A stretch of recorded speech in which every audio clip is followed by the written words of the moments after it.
Yeah, the NFC North, not as easy as you would think. What is going on, y'all? Faiz Sports all back at it with another video talking, of course, some NFL. And here to talk about the division itself, the NFC North, and two teams in the division that both got wins over the weekend in the Lions and the Packers, folks. And look, obviously I'm a Bears fan, but obviously I'm an NFL fan too. And, I want to talk about kind of these two teams within the division that had pretty big nights winning playoff games. And we'll start with the Packers first. And let me just start off by saying this, folks. Jordan Love, he's good. All right, he's good. Now, whether he's a product of the system, whether, it's Matt LaFleur, whatever the case may be, the kid can play.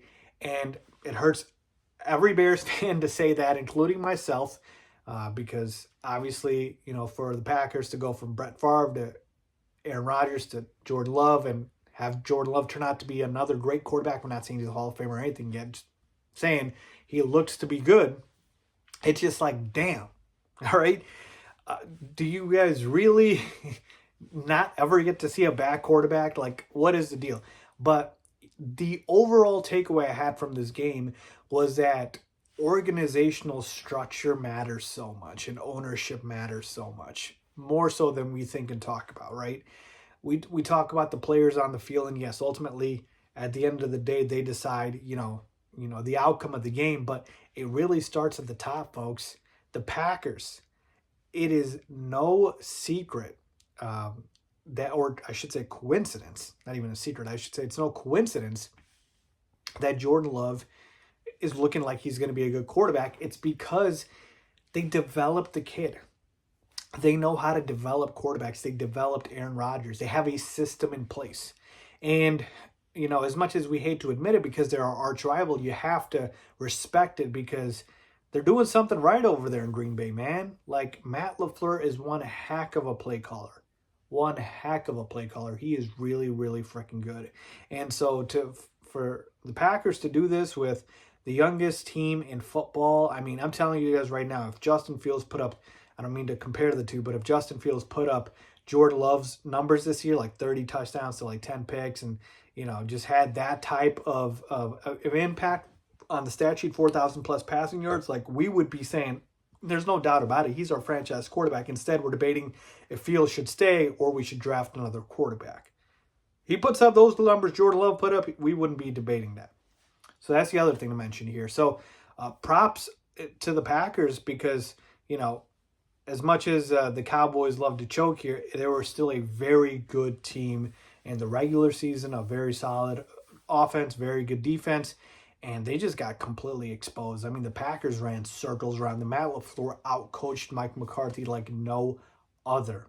So all the credit in the world to them. And the other thing, too, the Packers, like I said, the youngest roster in football, they don't have a lot of great weapons, right? You're talking about guys like Jaden Reed, Romeo Doubs, Christian Watson's okay, but like Tucker Kraft, Luke Musgrave, these guys are not stars. They're not superstars, but yet they are able to get the job done because the Packers have a system in place. So all you can do, folks, as as a Bears fan at this point is just hope that your organization finds a way to kind of do the developing the Packers because it's very impressive, all right, to say the least.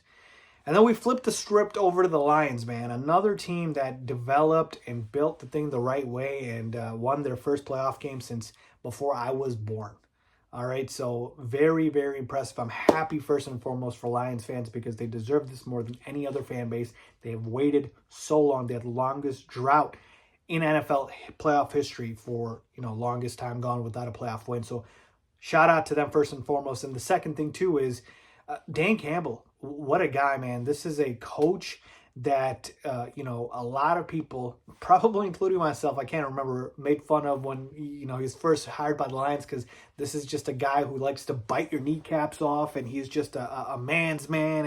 And, that's what you would want in a coach. But to me, I'm more of the, I like the young OCs like the LaFleurs, the Sean McVays, the Shanahans of the world. But they're more of my cup of tea than a guy like Dan Campbell, but all the credit in the world to him. That team for the past few years has really adopted his mentality, man. This is a gritty, gritty Detroit Lions team. And to go ahead, even though they're at home, but a lot of people were picking the Rams to win this game, they go ahead and they get the job done, man. The Lions team, I know they had some holes. I know the Bears even beat them, but it was a very impressive football team all season long, and they deserve this. And they built it the right way. Like I said, last year 9-8, this year 12-5. Like, their GM Brad Holmes deserves a lot of credit. They drafted well. Jared Goff, again, played really well, but the roster top to bottom is really freaking good. Amon-Ra is a stud. Sam Laporta is good. David Montgomery, obviously, they got from the Bears.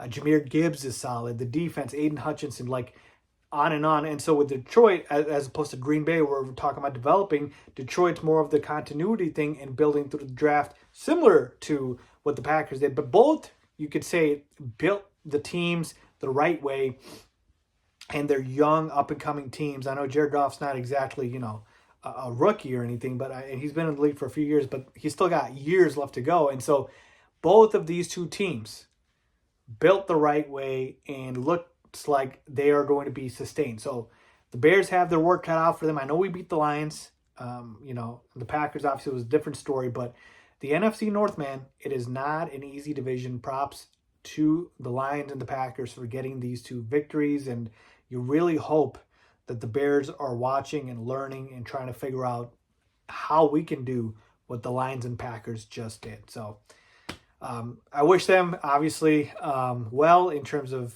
you know, the future and whatnot. It's hard to root for any of these teams, obviously, because I'm a Bears fan, so I'm just going to sit back and relax and hope for the best matchups possible in the playoffs remaining. But just wanted to share my thoughts on this. Let me know what you guys think, man. What do you think the Packers and Lions are doing that the Bears aren't? Leave a comment down below, as always. Thanks.